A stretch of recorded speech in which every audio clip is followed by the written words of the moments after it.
समय के साथ साथ परिवर्तन एक मांग है हमारे जीवन के लिए। यदि हम समय के साथ साथ परिवर्तन नहीं करेंगे तो हम समाप्त हो जाएंगे, हमारी सभ्यता समाप्त हो जाएगी, हमारा अस्तित्व समाप्त हो जाएगा। समय के साथ साथ हमने क्या क्या परिवर्तन किए हैं, किस किस क्रम से गुजरे हैं, आज हम यही पढ़ेंगे। तो आज हम प्रारंभ करते हैं डार्विन का उद्विकास का सिद्धांत एवं सामाजिक उद्विकास के कारण और साथ ही साथ मानव का सामाजिक उद्विकास। आज की कक्षा में हम प्रसिद्ध वैज्ञानिक श्री डार्विन द्वारा दिए हुए सामाजिक उद्विकास के सिद्धांत को देखेंगे। तो देखते हैं डार्विन का उद्विकास का सिद्धांत। प्रसिद्ध वैज्ञानिक श्री डार्विन, इन्होंने सर्वप्रथम जो सिद्धांत दिया जीवन के संदर्भ में, यह उन्होंने बताया कि मनुष्य का जो जन्म हुआ है वह बंदरों से हुआ है। जो हम कल्पना करते हैं या कई समय से लिखते पढ़ते सुनते आ रहे हैं कि हमारे पूर्वज बंदर है, ये हमें प्रसिद्ध वैज्ञानिक श्री डार्विन ने बतलाया है। उद्विकासवादी सिद्धांत के पिता श्री डार्विन, इन्होंने ही सर्वप्रथम बंदरों को मनुष्य के पूर्वज बताया है। और श्री डार्विन ने उद्विकास में प्राकृतिक चुनाव को महत्वपूर्ण बताया है। प्राकृतिक चुनाव, जिसमें उन्होंने कहा है कि हमें जीवित रहने के लिए पर्यावरण के साथ अनुकूलन करना अनिवार्य है।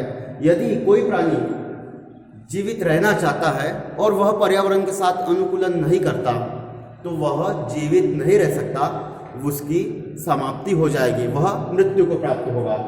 यह है डार्विन का सिद्धांत, जिसमें उन्होंने हमारे पूर्वजों को बंदरों के रूप में बताया है, या बंदरों को हमारे पूर्वज बताया है, बंदरों से हमारी उत्पत्ति को बतलाया है, जो समय के साथ साथ पर्यावरण के साथ अनुकूलन करते गए और अनुकूलन करते करते आज हम जिस अवस्था में है उस अवस्था में पहुंचे। अब हम सामाजिक उद्विकास के कारण देखते हैं। सामाजिक उद्विकास के कारण, जिसके कारण समाज में उद्विकास हुआ। सर्वप्रथम आविष्कार।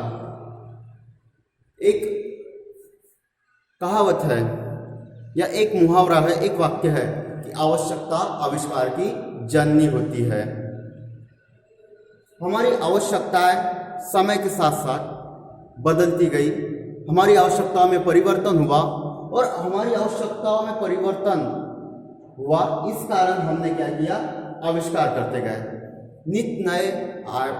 नित नए आविष्कार होते गए और उन आविष्कारों के आधार पर हम उद्विकास के सोपानों को पार करते गए। हमारी आवश्यकताएं बढ़ी, हमने आविष्कार किया, फिर हमारी आवश्यकता की पूर्ति हुई, फिर दूसरी आवश्यकता हमारी जिसने जन्म लिया उसके लिए हमने आविष्कार किया, फिर उसकी पूर्ति हुई, फिर तीसरी आवश्यकता ने जन्म लिया, फिर हमने तीसरा आविष्कार किया, उस आवश्यकता की पूर्ति हुई और फिर चौथी आवश्यकता का जन्म हुआ। तो आवश्यकता एक दूसरे की पूरक होती है, एक आवश्यकता पूरी होती है, दूसरी आवश्यकता जन्म ले लेती है और इन आवश्यकताओं को पूरा करने के लिए हम क्या करते हैं, आविष्कार करते चले जाते हैं। उसके पश्चात संचय। नाम से ही सिद्ध होता है संचय, अर्थात बचाना, बचत करना। जहां पर हम संचय करते हैं, अपनी आवश्यकताओं की पूर्ति के लिए संचय करना प्रारंभ कर देते हैं, स्टोरेज करना प्रारंभ कर देते हैं, यही होता है संचय। जहां हम अपनी जरूरतों की पूर्ति के लिए किसी ना किसी वस्तु का संचय कर लेते हैं, किसी ना किसी तत्व का संचय कर लेते हैं और संचय उद्विकास में अत्यधिक महत्वपूर्ण है। उसके पश्चात प्रसार अर्थात फैलना। जैसे एक शांत तालाब में हम एक कंकड़ फेंक देते हैं और कंकड़ फेंकने के बाद लहरें उठ जाती है और वो छोटे छोटे से लेकर धीरे धीरे बढ़ते क्रम में संपूर्ण तालाब में फैल जाती है, किनारों तक फैल जाती है। तो ऐसे ही हमारी सभ्यता जो धीरे धीरे फैलने लगी, हमने कई आविष्कार किए, वह एक समाज से दूसरे समाज में और धीरे धीरे करके संपूर्ण समाज में प्रसारित हो गए, फैलने लगे। उसके पश्चात सामंजस्य। पर्यावरण के साथ अनुकूलन करने के लिए हमें सामंजस्य स्थापित करना होता है। साधारण रूप से हम हमारे संस्कृति को देखें, हम किसी और जाति धर्म संप्रदाय के हैं, हमारे जिस जाति धर्म के हम हैं वैसे हमारे संप्रदाय है। उस संप्रदाय के अनुसार हम अपने आचरण और क्रियाओं को पूरा करते हैं, और आचरण और क्रियाओं को पूरा करने के बाद क्या होता है कि यदि हम किसी दूसरे जाति धर्म संप्रदाय के व्यक्ति से संपर्क में आ गए या किसी दूसरे क्षेत्र में गए, वहाँ पर अन्य संस्कृति को मानने वाले या अन्य संस्कृति के अनुसार व्यवहार करने वाले व्यक्ति के हम संपर्क में आ गए, तो क्या हो जाता है, दो संस्कृतियों में संघर्ष हो जाता है। संघर्ष अर्थात हमें या तो उसकी संस्कृति अच्छी नहीं लगती, हम उसकी संस्कृति को पसंद नहीं करते, या तो उसे हमारी संस्कृति को पसंद नहीं आती, वो हमारी संस्कृति को पसंद नहीं करते। परंतु धीरे धीरे धीरे धीरे हम एक दूसरे के साथ सामंजस्य स्थापित कर लेते हैं। यह होता है तालमेल बिठाना। तो सामंजस्य सामाजिक विकास का एक महत्वपूर्ण कारण है। अब ये तो हो गए सामाजिक विकास के कारण, जिसमें हमने आविष्कार, संचय, प्रसार और सामंजस्य देखा। अब हम मानव का जो सामाजिक विकास हुआ अर्थात हमारा, वह देखेंगे। तो मानव का सामाजिक विकास कैसे हुआ? तो मानव का सामाजिक विकास हम प्रारंभ करते हैं आखेट अवस्था से। सर्वप्रथम तो हमारा जो जन्म हुआ किस अवस्था में हुआ? बंदरों के रूप में, श्री डार्विन ने कहा है। उनके पश्चात हम क्या हुए? पर्यावरण के साथ अनुकूलन करते करते वर्तमान स्थिति तक पहुंचे, अर्थात मानव बने।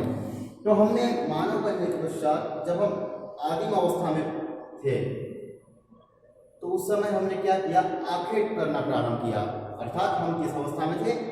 आदिम अवस्था में तो थे, पर उस अवस्था को हम क्या कहेंगे? आखेट अवस्था, क्योंकि हमने आखेट करना प्रारंभ किया। आखेट अर्थात शिकार करना, जहाँ हम पशुओं का, पक्षियों का, जीव जंतुओं का शिकार कर उनके भोजन, उनके मांस को भोजन के रूप में ग्रहण करने लगे।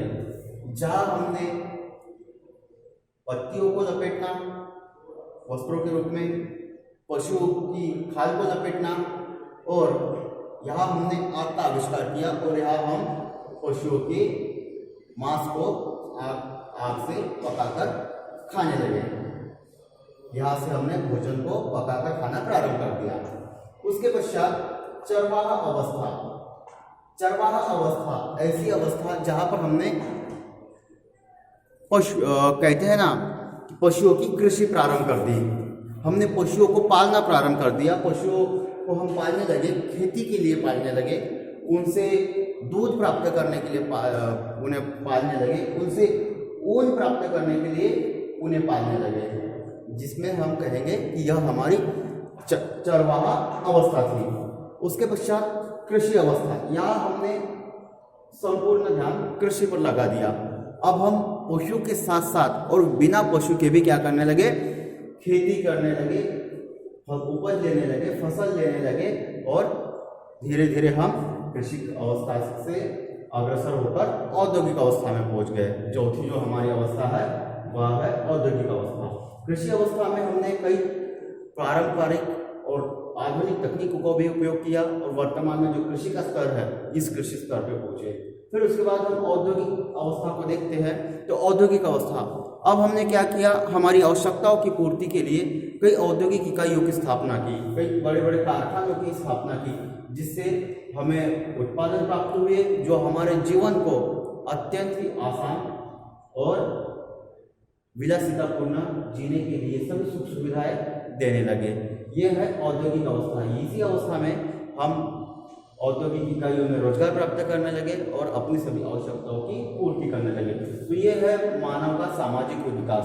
तो आज की कक्षा में हमने उद्विकास में श्री डार्विन का उद्विकास का सिद्धांत, सामाजिक उद्विकास के कारण और मानव का सामाजिक उद्विकास देखा।